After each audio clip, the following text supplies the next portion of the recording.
Hey everyone, so I wanted to make a video on something that I have been thinking about making for some time. A few days ago, I had the 1 year anniversary of me shipping off to Marine Bootcamp. I left on November 14th, 2023, and I shipped off to MCRD San Diego. I unfortunately never made it to graduation at boot camp. I was one of the individuals who did not make it through, and I left early. And I wanted to do a quick retrospective on what happened and just share my story out on the internet on see if it maybe will help someone or maybe it's just going to be a cautionary tale. So I joined the Marine Corps when I was 29 years old last year. And for me, I always had some kind of a wish to join the military. When I was in high school, I thought about joining the Air Force. And so essentially, I had a bit of a midlife, quarter life change where I decided that I wanted to join the military before it was too late, before I could never do it again. I had a life, I had a job, I had things that I was attached to, and essentially I cut everything pretty much cold turkey and left for the military, the Marines specifically. And my story goes that when I joined boot camp, I was ready, just like everyone else. I was ready to go, ready to rumble, ready to show and prove myself that I could make it through something like this. I'd seen plenty of videos, I've seen all the propaganda, and I had been properly, for lack of a better word, brainwashed. And I met actually some good people at the recruiting station for the Marines. So I was ready to go. And so I shipped off to MCRD, and essentially I was in the beginning okay in boot camp. I made it through the first few weeks pretty strong, but it was essentially receiving week. But to condense all of my mental struggles into a few minutes of dialogue, essentially over time, as with anyone, my mental fortitude started to degrade. I started realizing what kind of a mistake I had made. I realized that doing it at my age with what I had before was something that was not not a good idea for me. And I had been reflecting on that in boot camp. That if I had done something like this when I was 18, maybe it would have been a better idea. But the main reasons why it wasn't a good idea, obviously, was, like I said, I had a very good, I had a good job, I had a good girlfriend, I had good family.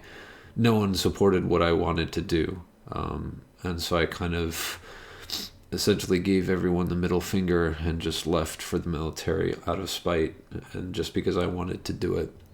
And slowly I realized how alone I truly was in boot camp and how when you're in something like the military, you are alone. You may have a sense of brotherhood, but when you join at 30 years old, and everybody there is mostly 18 years old, early 20s at the maximum, you don't have a lot of connections and you can't do a lot of connecting with people there.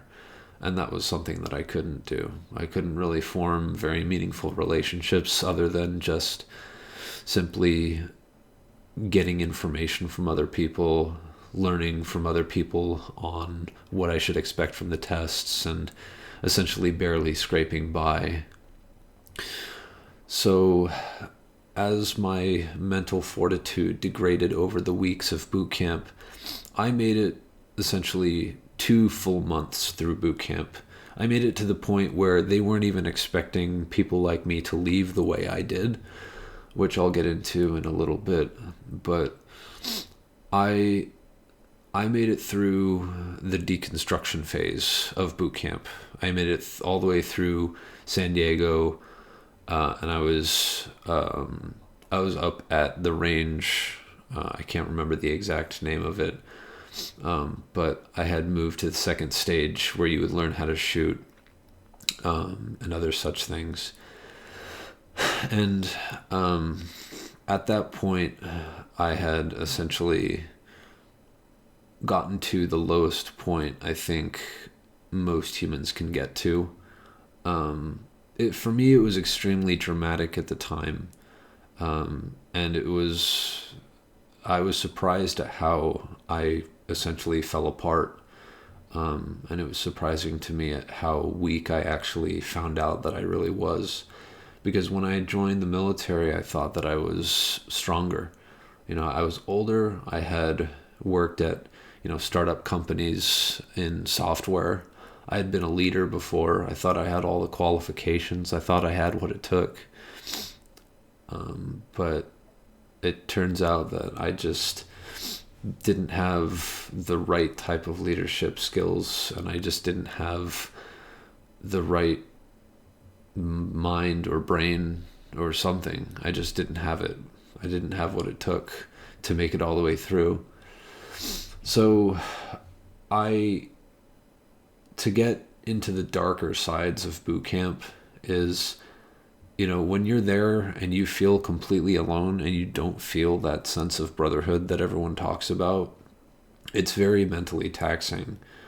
I had gotten to the point where I was under the impression that I had essentially joined the equivalent of, say, the Wagner Group in Russia, where it's essentially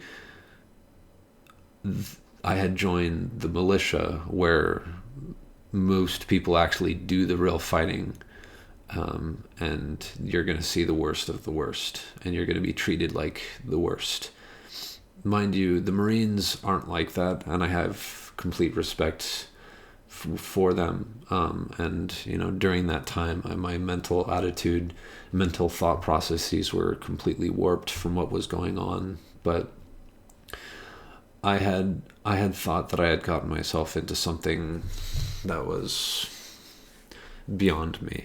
I had signed myself up for an 8-year contract. My MOS was supposed to be Marine Security Guard for 8 years. It was a 5-year contract, and then 3 years of reserve duty.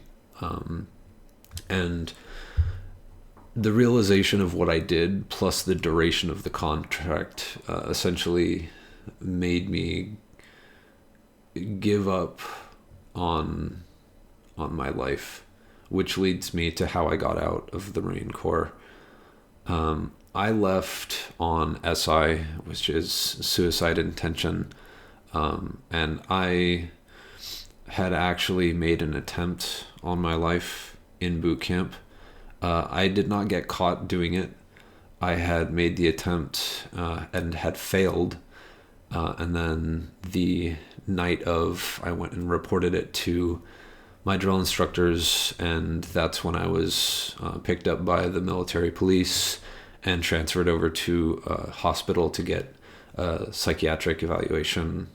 And from there on, I was just given administrative separation from the Marine Corps.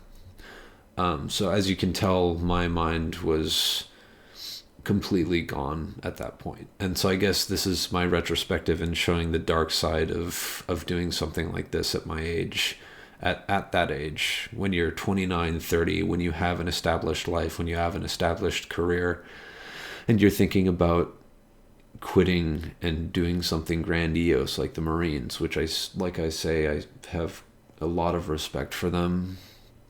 And I still actually like my recruiter, and I still like talking to him from every now and again. But doing what I did with my situation, I think was a mistake, very obviously so. And if I was younger, if I was 18, I think that I would have made it through, and I would have bonded with people, and I would have made it, and probably had a fairly successful career in the military. But after falling apart like I did, the best way to describe the mental degradation was essentially thinking of myself as a bird in a Darwinian experiment where the birds with the correct beaks are able to survive in the environment that they're put into. And so if you can adapt, you can survive. And I had not learned about myself enough to know that I'm not, and I would not survive in the military. And so since I had signed an 8-year contract, I didn't believe that I was going to be able to negotiate myself out of it. I thought that I was stuck and that the Marines' core attributes are honor, courage, and commitment. And so when they say commitment, they show you that you are going to commit. And so I essentially thought that there was no way out of this for me. And I had known of a couple of people. I had known and heard of ways that people could wash out, like, failing swim qualifications or breaking some tendon or having an ACL tear. But for me, I just didn't believe that I was going to be able to get out. And so that was, I had just essentially came to the conclusion that I had lost in life and that I had no other choice but to self-terminate. And so it took me weeks to realize that. And then, like I mentioned, I had made the attempt, and then I had gotten administrative separation. So that was my experience in the military. That was my experience in the Marine Corps. I was officially discharged on January 11th, 2024. So I was in there for about 2 months and a few days. It was the day before going out to the range and actually doing actual shooting, in which I was going to see how to end things differently on the range, but I luckily didn't. So that's my experience in the Marine Corps, and that's my retrospective of what happened. And I guess this is just my story to tell with people who are thinking about going in at 30 years old. Do you think that you're going to regret doing this? Do you think that you have a good life already? Because if you don't, you need to take a long, hard look at yourself in the mirror and dig deep into your personality and see, like, if you're actually ready for something like this. I thought I was, and at a different age I could have been, but given the circumstance, I was just too old, too attached to a previous life, and I just couldn't do it. So I don't want to get into anything else on what happened afterwards. I just wanted to keep this as just a retrospective, and telling a story of what happened in basic training for me in the Marines. I might go into more detail sometime later, but my 1-year anniversary of my ship date came, so I thought that I would want to do something like this. So thanks for watching, and have a nice day.